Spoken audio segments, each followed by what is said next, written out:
Alright, here's the video review for DX9's MIGHTRON, their version of Megatron, supposedly in the same scale as their War In Pocket line. I believe he's part of the War In Pocket line, but a little larger, and you'll see that later on in the video review. But here he is. He's got his full gun mode with the barrel extension and the stock and the sight here. He does have a little movable trigger, although it is not spring-loaded, so if you push it back like that, you will have to physically pull it forward. It doesn't pop back into place. But yeah, not a whole lot to say about this. It's nice and solid and sturdy. It's very small. You know, you can kind of hold it in your hand, but it looks kind of like a pea shooter. It's not, obviously not a full-sized Walther in alt mode.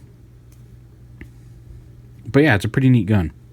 And a neat version of Megatron. You can, of course, pull this off. This does not slide. I thought with this hole up here, maybe this could, if you take off this tip, this piece does split in half, and I thought maybe that's how you attached it, to get this piece to stick out through here and have it slide all the way down the barrel. But it does just slide in like this. This is actually a hole all the way through, and it's solid behind it. I don't know if you can see that. But it does just kind of sit over just the tip of the barrel like that. But it still looks like Megatron. But yeah, that just slides off. You split the handle back here, the hilt, the grip.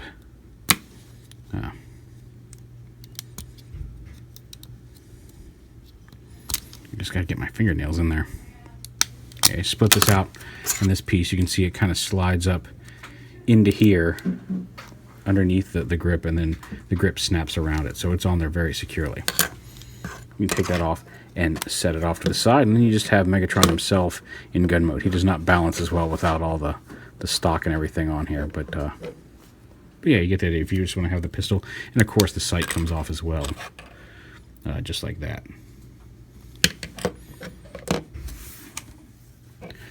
So to transform, and there's a little bit of a tricky bit here with the arms and the head, but to transform, you want to basically come up here and pull these, you split the hilt, fold these panels down, because the hilt's formed by both the legs, and then come up here and untab these from the top as well. And that will free up the legs here. You can open them up, unclip that, get them out of the way here, open them up, and then the foot comes out. They don't open up a full 90 degrees, because they kind of bump into each other here, so you gotta wiggle it around so it's open enough. And then you pull the foot out, bring it down, and rotate it around to the front like this, and then you can close, actually these panels, then flip in, fold up into the leg.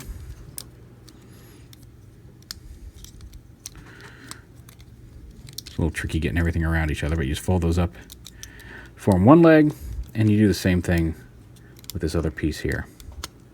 Get his foot out, turn it around, bring it all the way down, turn it around, fold the panel into the inside,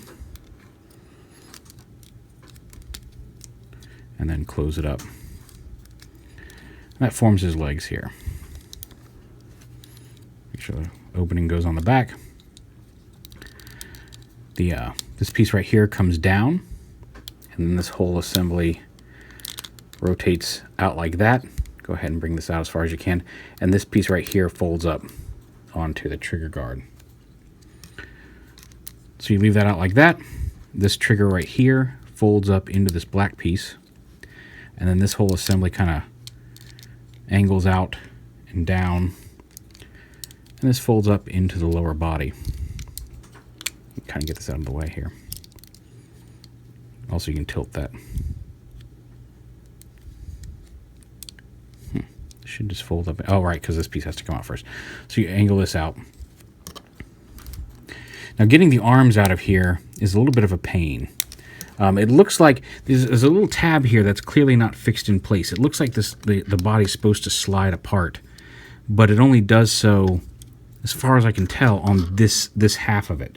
Like this half can split, and you can see that little tab will depress into there, but nothing on this side that I've been able to find slides out, and I don't want to risk breaking it. It'd be nice if the whole chest split open, but the fists are fixed and they go inside a hollow space over here, so it's really difficult to get these out, and I have not yet figured out how to do it. This one comes down like this. This whole arm flips down and around here to come around to this side. That's why you need to rotate this ab out of the way first. Go flip this up. Well, that's not going to work. Okay, rotate that all the way around. You see this slides down and around and comes up to form the arm over on this side. There is a screw there. Okay, so that doesn't... And then this arm, once you get that first arm out, this arm kind of rotates out and around like that. And then you rotate this ball joint here, lifts up, as you can see. This whole piece comes up like that. And you rotate their arm the rest of the way around, and then this will collapse into the body once we get the head out. So extend the arms.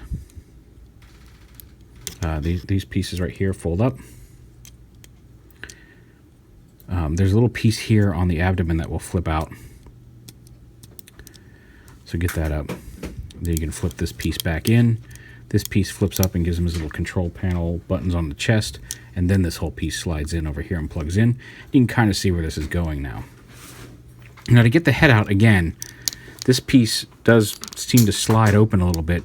Probably to give you a little bit of room for this. Because like I said, that tab is not glued in place, or this side isn't screwed in place. That's allowed to slide. I just don't know why it won't let you get in there. But to get the head out, you got to flip this piece up. And it looks like there may be a little divot here that will help you get it up, but it's kind of shaved off on the sample I got. You got to get under there to flip the head piece up. What I use is, again, I use a small prying tool, and we're going to use the blunt side of this. If you can split this a little bit to get in here and flip that piece up and out. That's the only real difficult part of this, is getting that head out. And I hope, if they're watching, that they'll give you a little bit of a grip somewhere to get your fingernail under to lift this up. But you have to lift this piece up, and then you flip the head up and around like that, and then down like that. And once that's out of the way, it allows you to, one, slide this arm back in over here, and then this whole assembly right here, you want to rotate the trigger guard to this side and fold it up. Flip up this little panel right here, which allows the barrel to flip up, and then the whole assembly, once the head's out of the way, can collapse onto the back like that. And there you have him in robot mode. You can extend the arms. Here, he does have elbows. I don't know why that elbow isn't bending, but you can see the bends over here just fine. There we go, it wasn't pulled out all the way. And there's MIGHTRON in robot mode.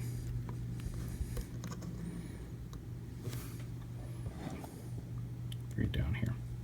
He can attach his cannon to his arm. He's got a separate peg over here on the side of his arm for that. You can give him a little Decepticon Repro label there if you want. So he's a little backpack heavy, the way the barrel and the trigger guard, like the barrel itself is fine, the way the trigger guard is kind of large and comes up over his shoulder is a little distracting. But for such a small figure, it's kind of a neat way they figured out to turn him into the gun, a fairly accurate gun, into a decent robot mode. He's a little wide in the chest. I think his chest is a little big in proportion to his head and legs, especially. But yeah, pretty neat. He's got his head on a swivel. Can kind of look up a little bit on that transformation hinge, but not much. But it can look side to side. His shoulders are on ball joints. There, he's got the elbows. He does not have a biceps. Well, he does have a bicep swivel. How about that? That was tight before, but he's got swing elbows. Here, no waist swivel, but he does have ball joint hips, thigh swivel, hinge knees, and of course the feet down here are on a ball joint as well as that swivel hinge for transformation, so you can get some pretty decent range of motion out of the feet down here to keep him solid in most poses. And just like the old toy, I mentioned that hole in the barrel extension earlier. You can take these. This folds down like this. You split these. You don't have to pop them down like you did on the original toy. They just rotate out to the side. The barrel extension, that square hole right here on the barrel extension, just slides on top of this. Actually, I want to do it like that. But you push that through, and then that little tab comes up through the top. So if you want to, you can even take this cannon like the old toy and snap it onto the top. It doesn't have the handle, and it doesn't swivel the way the old one did, but you can give him his little weapons emplacement if you wish. He also comes with a few clear, not clear, translucent purple accessories. There we go. He's got his gun. He's got a translucent purple gun, which he can hold. He's got his energy mace, which just kind of goes into his fist and gives him his energy mace. You can put it underneath if you want it swinging up. Unfortunately, that's one solid piece, so it doesn't flop around like it's not on a chain like some of the other toys that have featured the mace have. And then he's also got his energy sword. Oh, there we go. I do wish this locked in a little better in robot mode, because it does, if you grab it the wrong way, the weight of the robot will slide it out. But all in all, for the size, it's a pretty nice looking Megatron.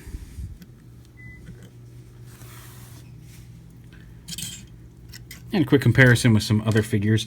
Here he is with some of the other figures in the DX9 line. So you can see he's much larger than some of the other ones. Maybe not so bad for Cyclonus, but to see Galvatron that much shorter than him is a little weird.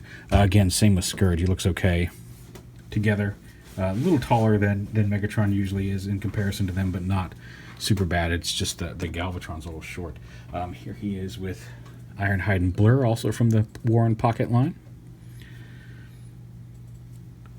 Again, I think Ironhide works pretty well with him.